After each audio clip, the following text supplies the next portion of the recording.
Let us pray. Gracious and loving God, we gather today in joy and gratitude to honor the efforts and achievements of Hillary Rodham Clinton. In honoring her, we recognize her commitment to social justice and equal opportunity for all citizens, her compassionate concern for the poor and for disadvantaged children and women, her interest in family life, and her dedicated efforts in the areas of education and healthcare reform. We ask you, giver of all good gifts, to imbue Hillary Rodham Clinton with strength and resolve to continue her journey in the service of others. Endow her with clear vision and strong hope, and bless her with peace and serenity. We pray also for all world leaders. May they work with genuine resolve to respect human rights, to alleviate suffering, and to correct injustices throughout the world. May they be worthy stewards of peace, freedom, and the goods of the earth. Bless us all with a passion for the well-being of all peoples and respect for all of creation, that we may, in great ways or small, help to create a world that is just and life-giving. Grant our honorand and all of us the conviction to believe that the impossible of today is the work of tomorrow, and give us the love and courage to live it. We ask this of you, living God, present among us now and always. Amen.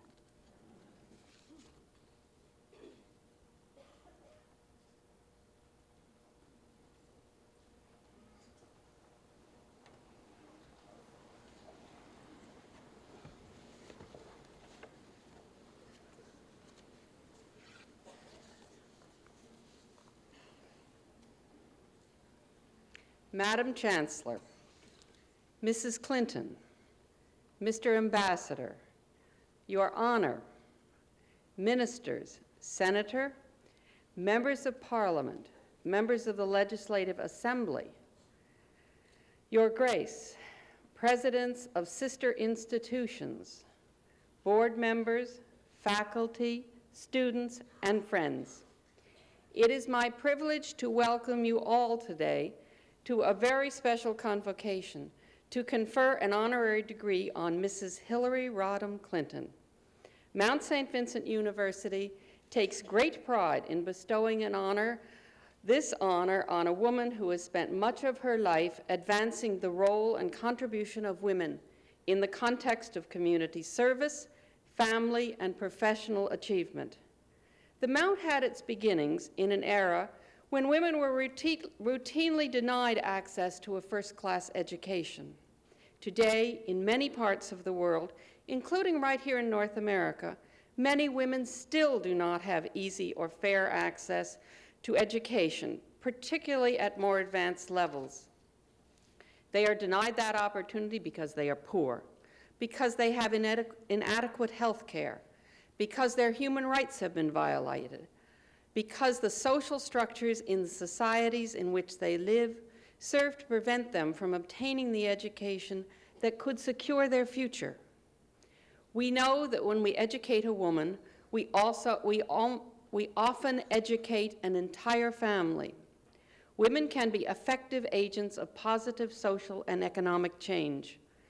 We believe that women have the ability to play a significant role in the economic and social future of our community, our nation, our planet.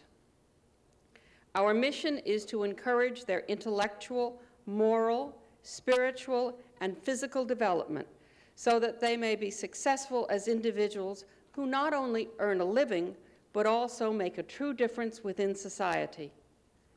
85% of our students are women, and many of them are non-traditional students who have decided later in life to pursue their studies. Our valedictorian this year was one of them. She told us that the first time she really considered going to university was in the 1980s when she drove her daughter to the Mount to begin her studies. When this woman was younger, a guidance counselor had told her that she was not college material. This woman did not just graduate this spring from our cooperative education program in public relations, she graduated with distinction. Education is not just for the young. It is for people at virtually all stages in their lives. And the education of women of all ages is especially vital. Women can and must play an increasingly important role as full participants and decision makers in all aspects of society. To do less than this is to waste an invaluable resource. I know it's difficult not to know in Halifax these days that we are awarding this degree in the shadow of the G7 Economic Summit. The G7 sessions will undoubtedly focus principally on economic issues, but we must never lose sight of the reality that these issues inevitably have social consequences for women, for everyone. Here, Mrs. Clinton, you find a university that fervently believes that both women and men have the right and the responsibility to realize their full potential. Our focus is a focus on humanistic values, a concern for fairness and equity, regardless of economic or social status, combined with a strong sense of service. We are honoring you today, Mrs. Clinton, because we believe you have demonstrated through your life and career that you share many of our values. I am happy to tell you also that there is a long tradition of welcoming those who, as Nova Scotians say, come from away. You don't have to look very far to find the truth of that. This is not only the only university in Canada where you will find that the Chancellor and President are both women, but also the only university in which you will find that the Chancellor is from Boston and the President from Brooklyn.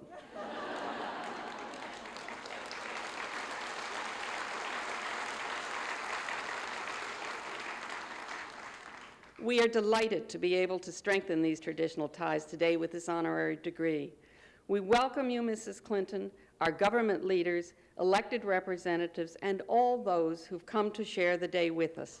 Working together for the betterment of many, we will continue to seek better and more inclusive solutions which draw on the resources of both women and men. With this resolve, we look confidently and optimistically to the future.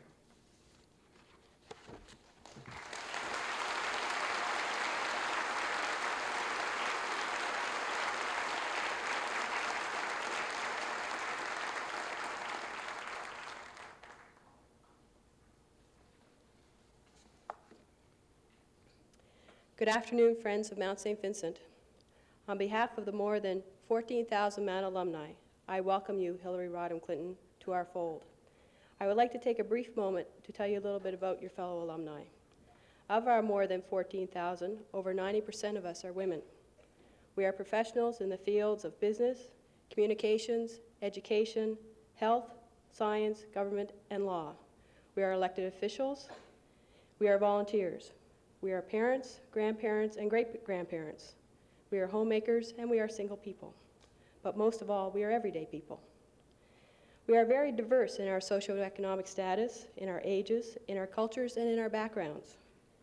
However, we all have one thing in common. The Mount tie which binds us has helped to cultivate a strong-willed, determined, and committed group of people. On occasion, some may even say a bit too strong-willed. During our Mount years, we were part of an environment which encouraged us to reach for our full potential. As alumni, we take these principles into our homes, our work, and our communities to bring strength to our families, our colleagues, and our society. We are a very selective group when it comes to bestowing honorary status. As First Lady, we have admired and cheered your commitment and determination to make your country and our world a better place. Your efforts are inspiring, and you are a role model for women, young and old.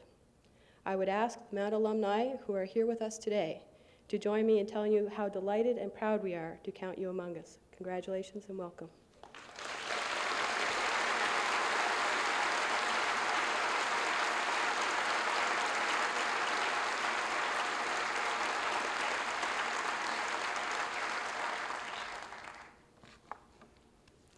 Mrs. Clinton, On behalf of the entire support staff of Mount St. Vincent University, I'm honored to welcome you to our beautiful campus. The beauty of this campus goes far beyond its physical appearance. To many of us working here, the Mount is more than just a place to work. We believe in its very unique mission and are thrilled at the opportunity to honor someone who so clearly personifies our goals. You, Mrs. Clinton, are a role model to women everywhere. We admire your strength and your courage, and not since the days of Eleanor Roosevelt has a First Lady been so politically active, so willing to crusade for her own convictions, and we applaud your fortitude. On behalf of all our staff, welcome to the Mount. Congratulations on receiving your honorary degree, and we hope you enjoy Halifax.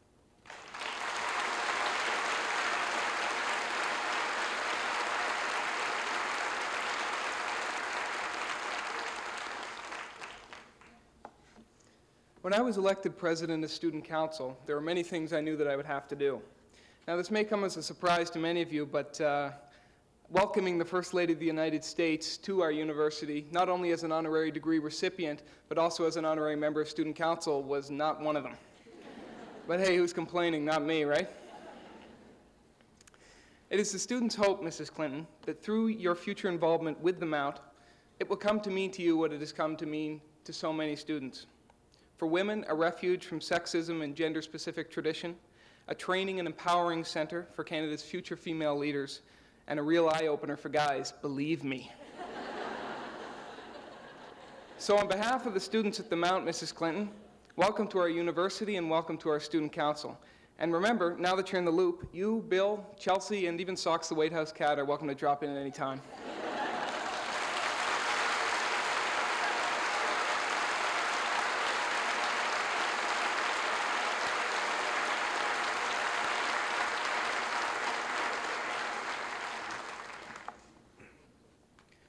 It is with great pleasure that I bring greetings to Hillary Rodham Clinton from the faculty of Mount St. Vincent University. Mrs. Clinton, this special convocation has been convened for the purpose of awarding you an honorary degree. This honor is an acknowledgement of your illustrious career as a lawyer and a public servant. But when the Mount awards an honorary degree, we are not only recognizing individual achievement, but we are also making a political statement. And perhaps nowhere is that more obvious than under the circumstances of this special convocation. The Mount is a university primarily dedicated to the education of women, and that special mission properly influences our decision about awarding honorary degrees. Most obviously, we like to give honorary degrees to successful women like yourself who can serve as role models for our graduating students. But our decision is also influenced by the social reality that confronts us as we try to accomplish our special mission. Almost half of our students are non-traditional students. Many of them are women who have come back to university after spending a number of years working and raising families. And when a working woman with a family makes a decision to go to university, it is more than a personal decision. It is a decision contingent upon a number of social factors. She must worry about rising tuition costs, the availability of student loans, whether she can get her children into daycare or not. As we are all aware, across North America, there has been a reaction against the kind of social support that once encouraged women to decide to go to university, and we are seeing signs that we have reached the point where more and more women will simply have to say no to a university education. It is under these circumstances that the decision to award you an honorary degree, to you, Mrs. Clinton, takes on a special significance, since you are a woman who is not only a role model for our students, but a spokesperson. Yours is a voice that can address these issues powerfully and eloquently. Indeed, I imagine most of us have heard you speak before and look forward to hearing you today in person. Because there are voices like yours speaking out, the faculty of Mount St. Vincent University can hope that women will continue to be able to say yes to a university education, and we will continue to be able to fulfill our mission of educating them. For this reason, we welcome you here today, and we are delighted to participate in this celebration, which so justly does you honor.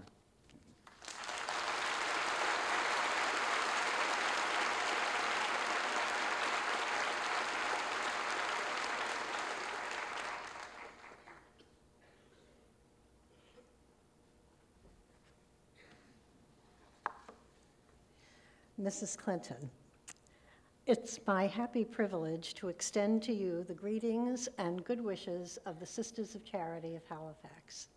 As a Canadian and American congregation, founded in 1849 by the New York Sisters of Charity, with roots in Emmitsburg, Maryland, through St. Elizabeth Ann Seton, we have a long history of dedication to those very fields in which you, Hillary Clinton, have devoted so much of your life: education, healthcare, the economically poor, and justice for women and children. We congratulate you on your successful accomplishments in those fields, on your undaunted spirit of perseverance despite all odds. We know that we women have you as an example of courage and hope for the future. As Sisters of Charity and as women, we salute you in the terminology of the women's movement, Sister Hillary.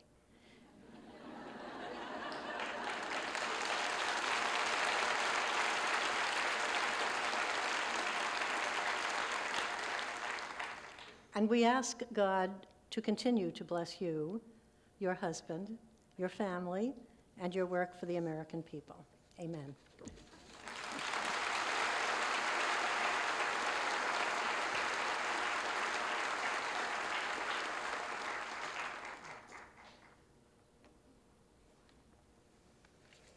On behalf of the Board of Governors, it is an honor and a privilege for me to greet you, Hillary Rodham Clinton.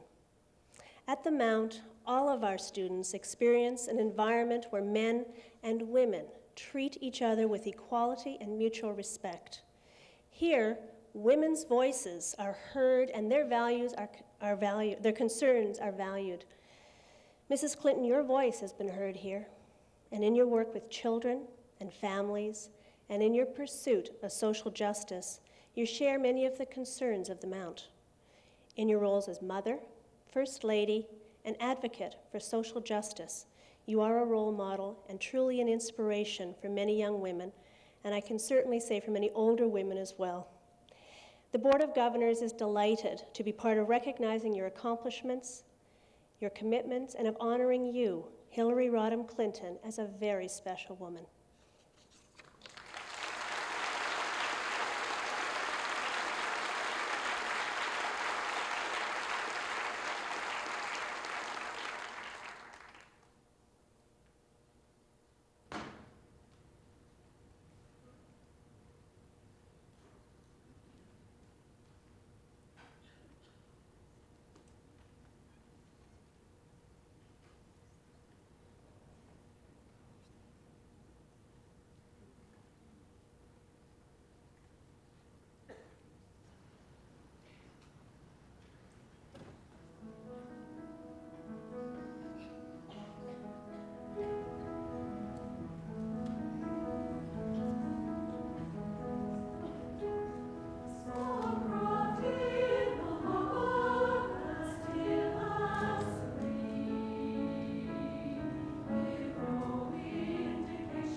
Madam Chancellor, I have the honor to present Hillary Rodham Clinton, lawyer, scholar, activist, and feminist. The high school class of Maine South High School was clearly prophetic when in 1965 it voted Hillary Rodham the student most likely to succeed.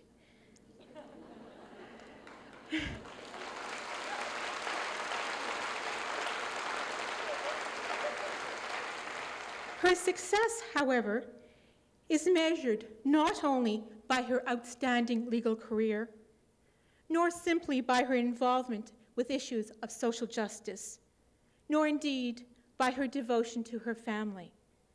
Rather, her success is reflected in the exemplary way community responsibility, work, and family are integrated and intertwined in her life. Hillary Rodham Clinton's commitment to issues of social justice, ranging from children's rights, educational reform, women's rights, and accessible quality health care are both derived from and serve to reinforce her work and family life. As a young student at Wellesley College, an all-women's college, Hillary Rodham's sense of social responsibility was already a critical part of her core values. Selected by her classmates to deliver the first student commencement address at Wellesley, one discerns in this address the voice of a woman who would dedicate her life to the betterment of her community. In 1969, she said, quote, "For too long our leaders have used politics as the art of the possible. The challenge now is to practice politics as the art of making what appears to be impossible possible." End of quote. This challenge finds resonance throughout Hillary Rodham Clinton's life. There can be no more outstanding representative of Wellesley College's mission statement to educate women who will make a difference in the world than Hillary Rodham Clinton. At Yale Law School, her commitment to social activism was further heightened. Here she met two people who were to radically influence her life. The first was Marian Wright Edelman, a civil rights lawyer who headed an advocacy group for children and who intensified in Hillary Rodham her strong concern for protecting the interests of children and their families. The other person whom she met at Yale, and who was to have an important influence on Hillary Rodham, was a Rhodes Scholar from Arkansas by the name of Bill Clinton. After graduating from Yale, Hillary Rodham worked as a staff attorney for Marian Wright Edelman's Children's Defense Fund, a cause which she still strongly supports today. She was one of only 3 women among 43 lawyers who were special counsel to the House Judiciary Committee selected to conduct the impeachment investigation of President Richard Nixon. After the resignation of President Nixon, Hillary Rodham joined the faculty at the University of Arkansas Law School, where Bill Clinton had gone the previous year. In October of 1975, Bill Clinton and Hillary Rodham were married. Hillary Rodham's life in Arkansas continued to reflect her passion for social justice. Her service to the community was extensive. She served on the board of the Legal Services Corporation. She founded and presided over the Arkansas Advocates for Children and Families. She headed the Arkansas Standards Committee to reform the educational system of Arkansas. She was instrumental in providing disadvantaged families with access to a program for preschool children. She also became the first female associate in the Rose Law Firm in Little Rock, Arkansas, where she later became a partner. Her law career was so successful that in both 1988 and in 1991, the National Law Journal named her one of the 100 most influential lawyers in the United States. More recently in Washington, the strength of her conviction that quality health care must be available to all is clearly documented by the passion with which she headed up the Task Force on National Health Reform. When she addressed the subject in congressional testimony, she was widely and literally applauded, a rather rare event on Capitol Hill. Her perseverance, almost against seemingly insurmountable odds, served to transform attitudes towards universal health care in the United States. The life of Hillary Rodham Clinton exemplifies ideals that are cherished by the Academy: the intellectual growth of the mind and the moral development of the spirit. At Mount St. Vincent University, these values are set within the context of our commitment to advance the equality of women and men in every sphere of human endeavor. Because of this commitment, we at the Mount have a particularly profound admiration for the accomplishments of Hillary Rodham Clinton.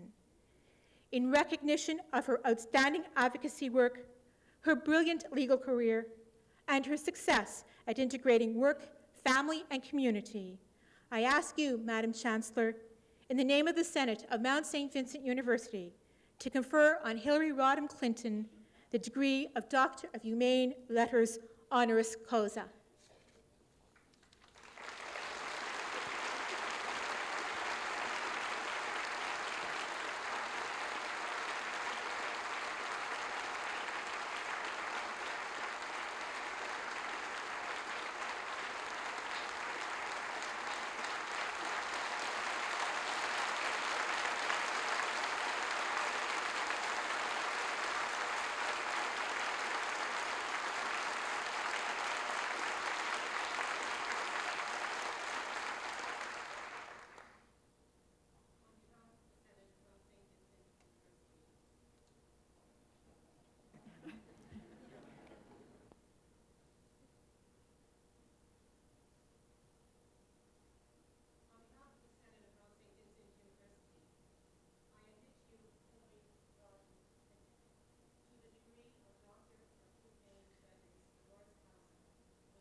Thank you so much for this signal honor.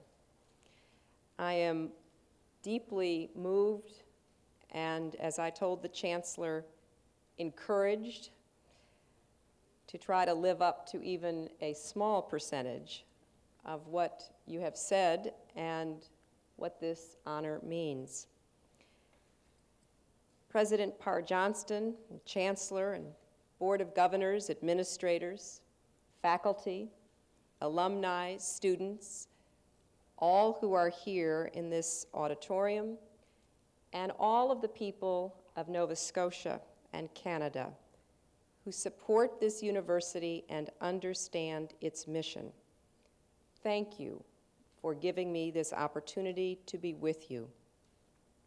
I am pleased to be joined by our ambassador to your country, Ambassador Blanchard, and his wife, and I am pleased personally to be here in Halifax and in Nova Scotia and back again in Canada. I am very fond of your country. I have had many, many pleasant times starting as a child when I would visit with my family and with my husband, and on occasions when business brought me here. I never knew, however, that probably one of the most famous photographs that I would ever have taken of me would reach around the entire world when I went skating in Ottawa on the canal. I showed up some weeks later in South Asia, and people were showing me pictures of myself skating and asking me what it was like to skate, since they could not even imagine how cold that could be. So my times here have been very enjoyable for me, and I am pleased that you are hosting this G7 summit here.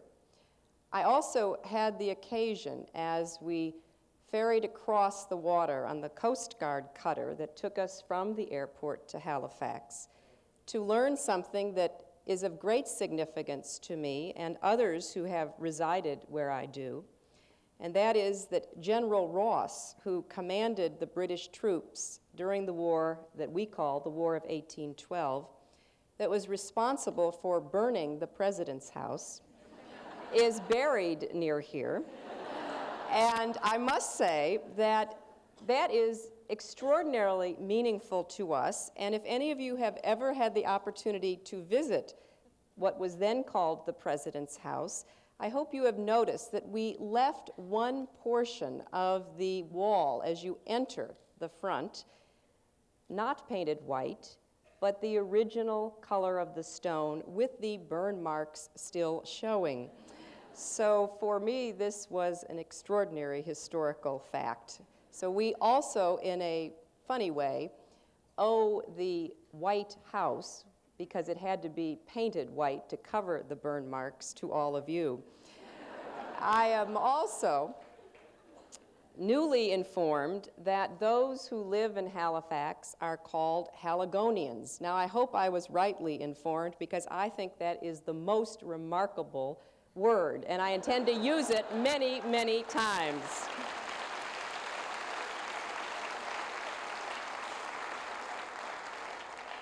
I feel very much at home here at the Mount, and part of that must be because your president and I share similar educational backgrounds.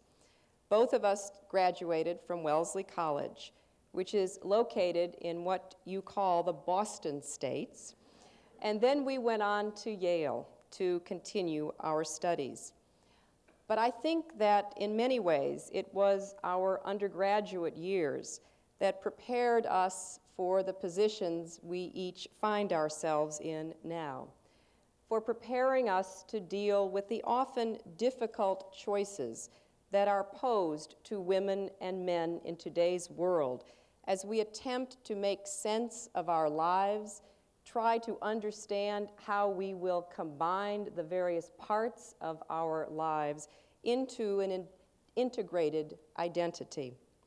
A few years ago, I had the privilege of returning to Wellesley as the commencement speaker, and there I spoke about the great gifts that women's education, and particularly women's colleges and predominantly women's universities, such as the Mount, have given to generations of women, and through them, to their families and to their larger communities. I said then, each new generation takes us into new territory. But while change is certain, progress is not. Change is a law of nature. Progress is the challenge of both a life and a society. Describing an integrated life is easier than achieving one. I believe that as strongly today as I did then.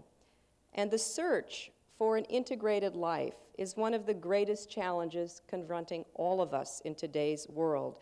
But it seems especially important for women to understand the challenges we face and how best we can deal with them. That is why the education of girls and women is critical, not only for the individual, but for the larger society. The President, in her remarks earlier, said that the G7 summit leaders will address a number of very critical issues to our future as neighbors, as allies, and as those who share this planet. But I think it's also important, and one of the reasons I so greatly appreciate this occasion, is to make clear that issues of concern to women, issues of social development, issues pertaining to education are not soft or marginal to economic progress. In fact, we now know that women are the key to both economic and social progress throughout our world. That is why I want to commend this university for its Women's Studies Department, its Center for Women in Science, its Child Study Center, its opportunities for open learning, which enable many women and men to continue their educations later in life. This mission is particularly urgent today. As we look around our world and as we study what is happening in our two countries, we know that there is much to be grateful for. We have made progress, but we also know that with the changing configuration of the world at the end of the post-Cold War era, we have new and difficult dilemmas to address. Many old divisions and hatreds have disappeared. Totalitarian dictatorships have given way to democracies and free market economies in country after country. The opportunities for peace and prosperity seem to be greater now than ever before. But in a world of profound change such as ours, we face the challenge of peaceful coexistence in a world that feels smaller and smaller all the time. How do we maintain our ethnic, racial, religious, geographic identities without succumbing to tension, hatred, intolerance, and bloodshed? How do we put people and their needs first, including citizens of every background, men, women, rich, poor, urban, rural, of all races and creeds? How do we enable all of our people to be full participants in our economic and political lives? So the challenges we confront are ones that are critical to the mission of this university. As I have traveled throughout my own country as well as in countries around the world, it has become even clearer to me than I knew based on my own personal experience that investing in the lives and well-being of girls and women is in many respects the quickest route to economic and social progress. Time and time again, whether one looks at indices of development, whether one reads the research carried out by such institutions as UNICEF or the World Bank, or whether one just applies one's common sense, it is clear that educating girls and women will pay off for a society much more than many other investments that are considered more hard-headed, more realistic, more likely to be successful. We know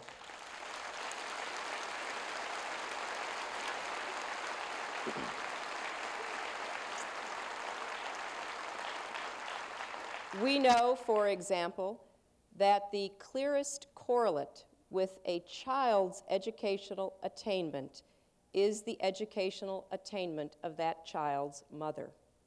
We know that whether we look at my country or we look at the countries I visited in South Asia.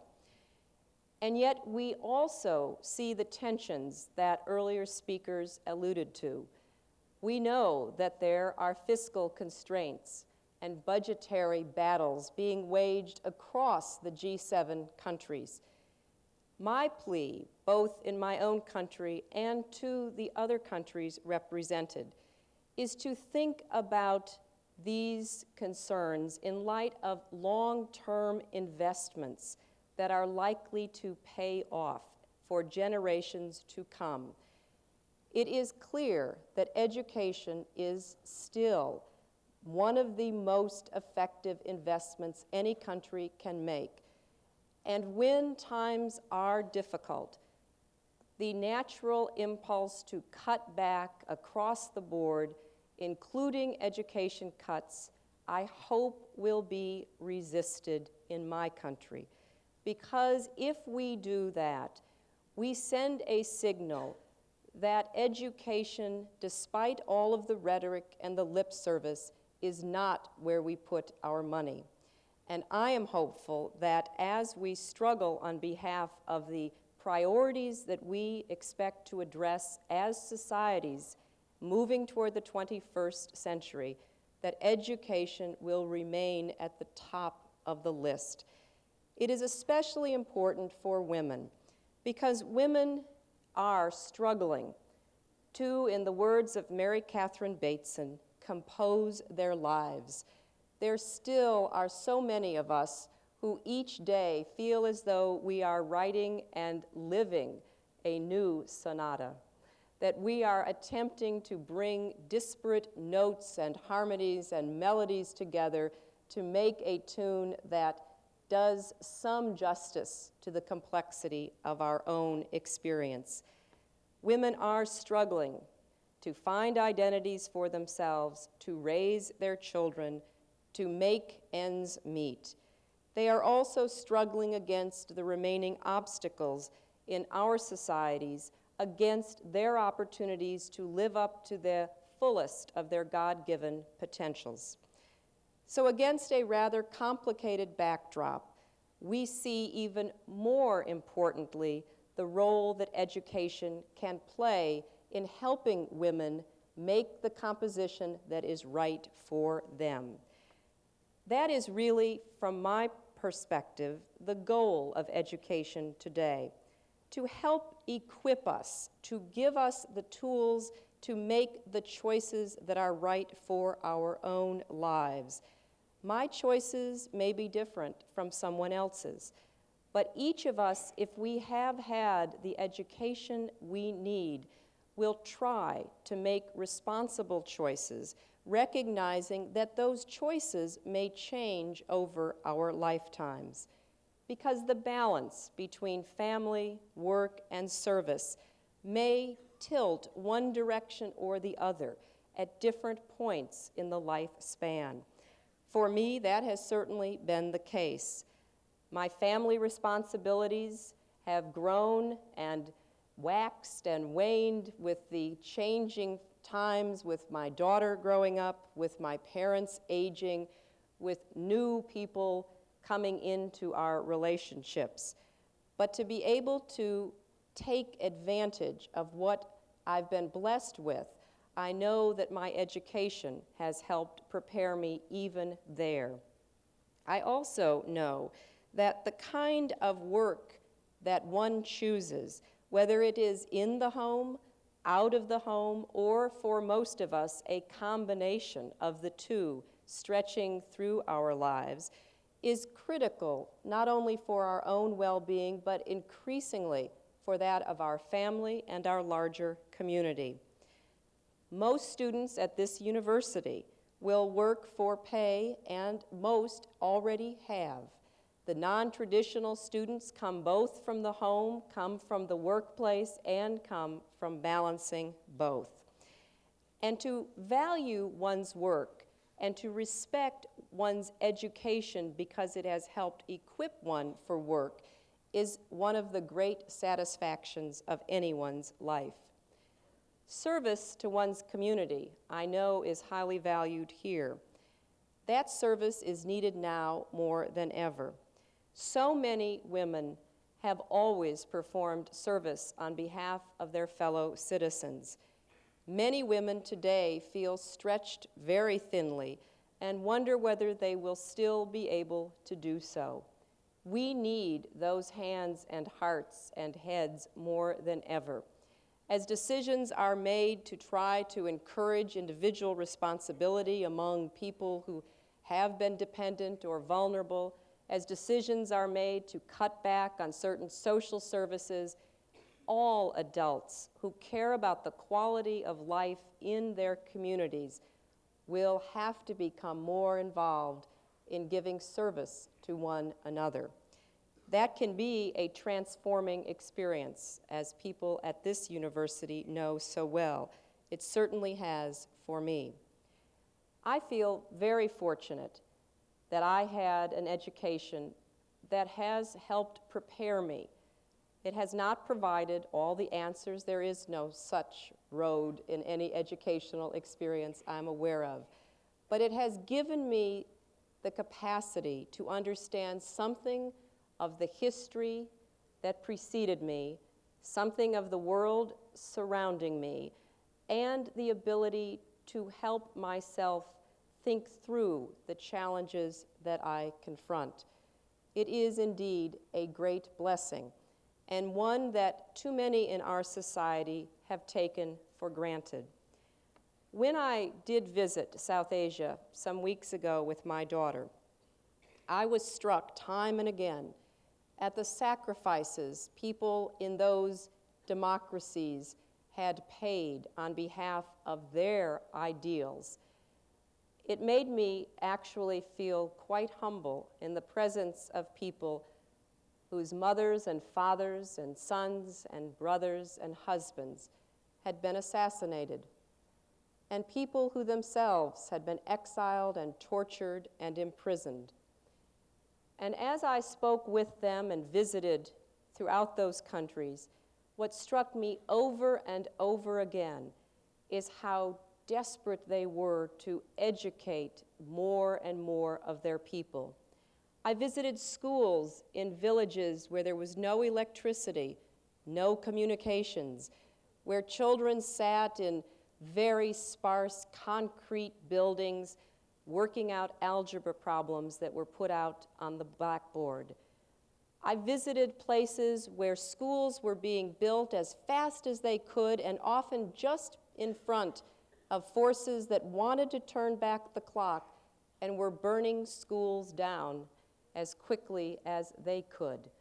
And I remember asking one of the people involved in building these schools, thousands and thousands of them, primarily to educate girls, how he could keep doing it in the face of opposition that often crossed the line into arson and violence. And he looked at me with great surprise, as if to say, how could you even ask such a question? He said, we have to educate our girls. They are the future of our families, and our families are the future of our country.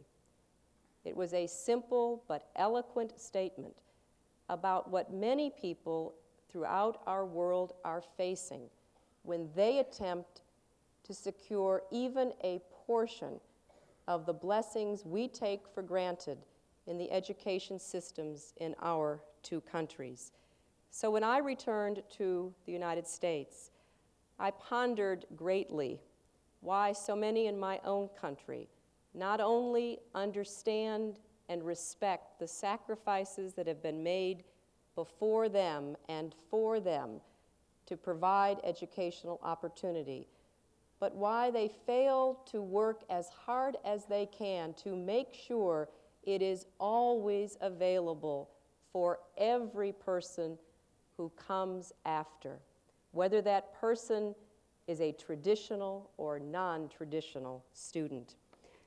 We should be grateful for what we have in Canada and the United States, but we also must be vigilant to raise our voices on behalf of education and to raise them specifically on behalf of educating girls and women.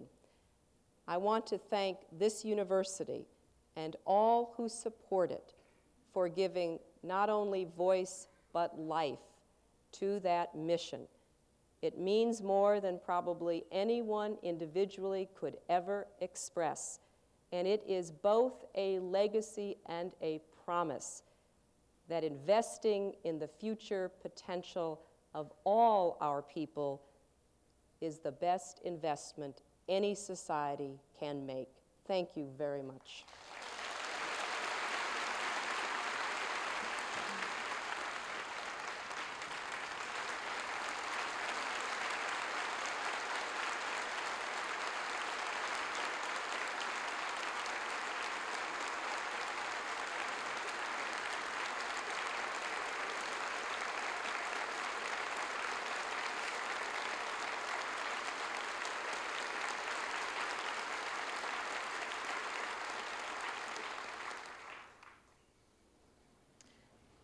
As a university student of Mount St. Vincent University, I am honored to be given the chance to thank you, Dr. Clinton, for speaking to us. I myself actually was born in Boston, so I'm an adopted Haligonian. I found it very interesting that you spoke of the value you place on education, especially for girls and women. But here at the Mount, we receive something so much more. We receive a sense of family. We leave here with the warmest and well wishes of all our friends and staff. It's a wonderful feeling to go out into the workforce with knowing that you have the support group behind you of all of the people that have helped you gain your education. I would like to welcome you to that family. And finally, Dr. Clinton, I welcome you as an alumna of Mount St. Vincent University. You're very welcome.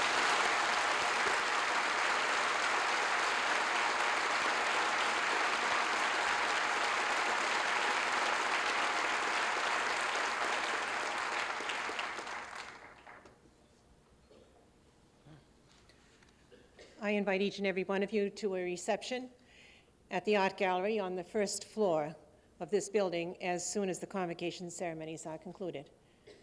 Thank you all for being here, and I declare the convocation closed. Thank you.